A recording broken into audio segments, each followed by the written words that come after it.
Okuvaawo nagambe sikinaako kontrol. Okiwulira?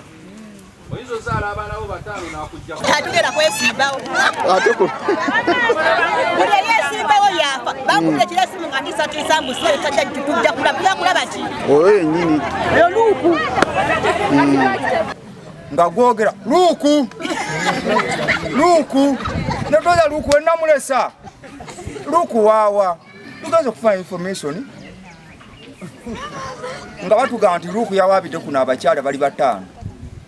Then luuku anomukyala gwe yakubidde essimu nga ku lukiiko lunaabeera e Katente bw'otajja ojja kiraba kiki tugenda okulaba ab'e Katente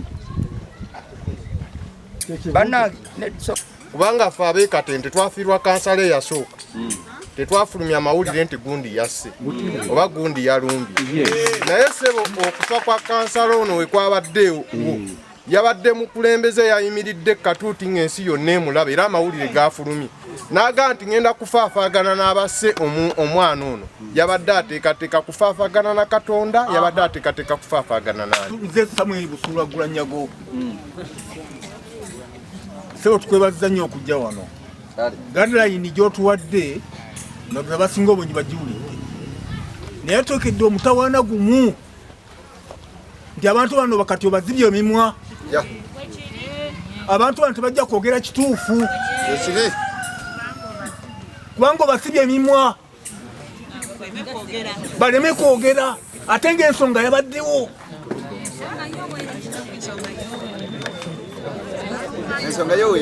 Abana mumuwe kyansa ayogere. Twagala tukokuludinge n'ensonga bweti.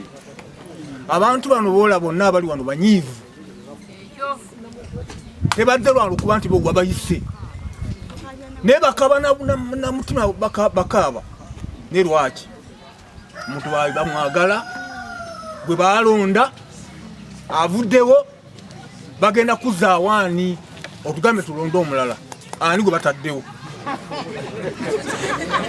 Ekibuuzo kyange poliisi eri kugireeta wano n'abasirikale bano tebandizze wano tusalirawo nnyo mu busungu senga omuntu eyaleese olukiiko luno teyasalirawo mu busungu bino byonna tebyandikoze eki tebyandibaddewo mwami Kasujja ebigambo bibadde bingi ate nga biva mwani abantu bano mubasaasire bannanga abali wano nga oli mukulembeze ogenda mu bukulembeze tulekeraawo okusalirawo mu busungu omuntu eyayise olukiiko luno nze namugambako nemugamba ogenze mu kalulu erekeraawo okulinnya abantu okubanyinyirira bwakuboli oba bakusinze mu kalulu tuula ewuwo senga yatuula ewuwe n'asirika walayi kino newe kyandibaddewo tewandibadde ki bannange tulekeraawo salirawo mu busungu tusaliddewo nnyo mu busungu kyekireese abantu bano wano ne tusitula ne poliisi eri bantu kiffe abasitula ne poliisi eri yonna tulekeraawo salirawo mu busungu omuntu wane yaleese olukiiko yasalirawo nnyo mu busungu buli kimu kya busungu badde mbuuza ekibuuzo kino kigenda eri mukululuuku lwaki ekibuuzo kino kigenda eri mukululuuku singa bukeera ku makya kaneegeza afande nange twesimbyewo afande ompangudde lwaki bukeera ku makya nenkugamba afande tojja kulayira n'entebe tojja gituulamu afande kiba kitegeeza ki ate ekituufu afande n'ofa afande kiba kitegeeza ki amazima afande ofudde naye nga tubadde babiri nze naawe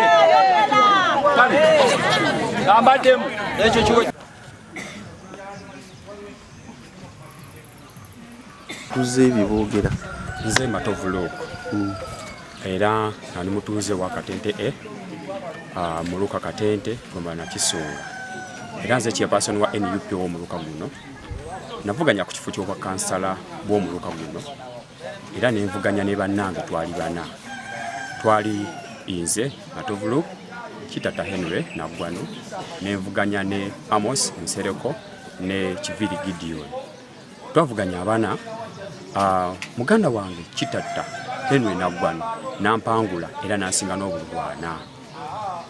Wano wenyini wetwali nzijukira bulungi nti we nagambira nti bampangudde era nempita omwana nantwale wako wa boda era omwana bamuyita Wilson chairman wa bavubuka ow'ekyalo nanvuga nantwale ewaka nga nzikiriza nti mpanguddwa. Naye ebigambo bingi bizze byogerwa abatuuze abatonotono sigama nti nga bagamba nti nze natta omugenzi Kitata Henry Naggwano mbuze namutta. Naye nga nzikiriza nga ntya Katonda nga n'eggulu lindaba simanyi wadde okuyenga akaluluuza simanyi wadde okuyenga ekikola ekimu nti nzite oba nnumye. Ndi musajja mu Adventist nange navuganyanga abalala naye ebigambo ebinjogerwako ekyamazima nange byamazeeko ebiri ku mutwe. Wakavuganyako emirundi emekawo? Twasooka netuvuganya 2021 era twavuganya omwami Mbowa Ben yali kansala w'omuluka muno. Yo yafa ow'NRM nedda oyo era waali Mbowa Ben yali kansala w'omuluka guno. Netuvuganya nze Matovulu ne Mbowa Ben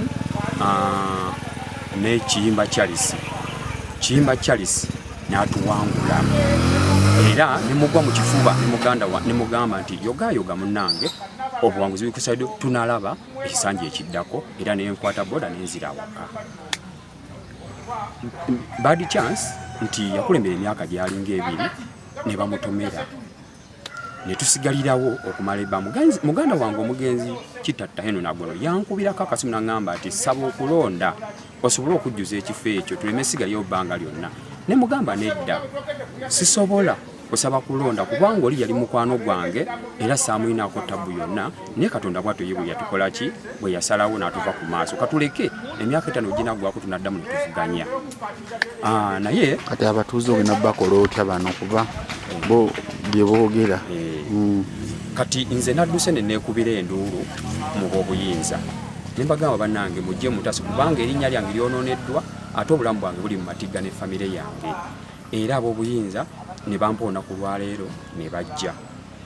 Naye ng'ekituleese nti abatuuze bo baleeta obukakafu baka nze natto omugenzi naye omukulu ensonga badde aziwumbyewumbye bulungi naye era owuliddemu akabinja ako akabakyala batono akanjogeddeko nawe ng'owamawulire ebyoyogedde ate nawe wasitwite byawulidde.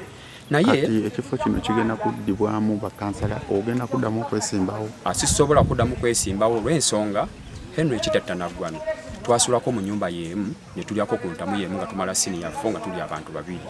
Oli abadde nga muganda wange sigamba nti afe olw'okuba mbadde neegwanyiza kifo era sisobola kukabeeramu ne bwe baddamu ne bategeeka sisobola paka emyaka 5 nga giweddeko bwe naabanjagadde nkomyewo mu byobufuzi oba ngenda ku kifo ekirala. Emyaka 5 egiwedde tetubadde na kansala kugombolola kuba kansala waffe yafiira mu accidenti.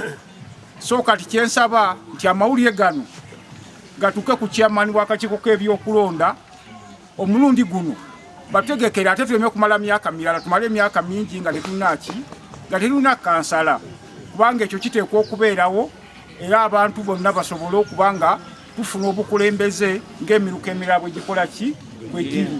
Ebyo byonna ebyogerebwa bigambo ng'omuntu bw'anaabirowoozaako.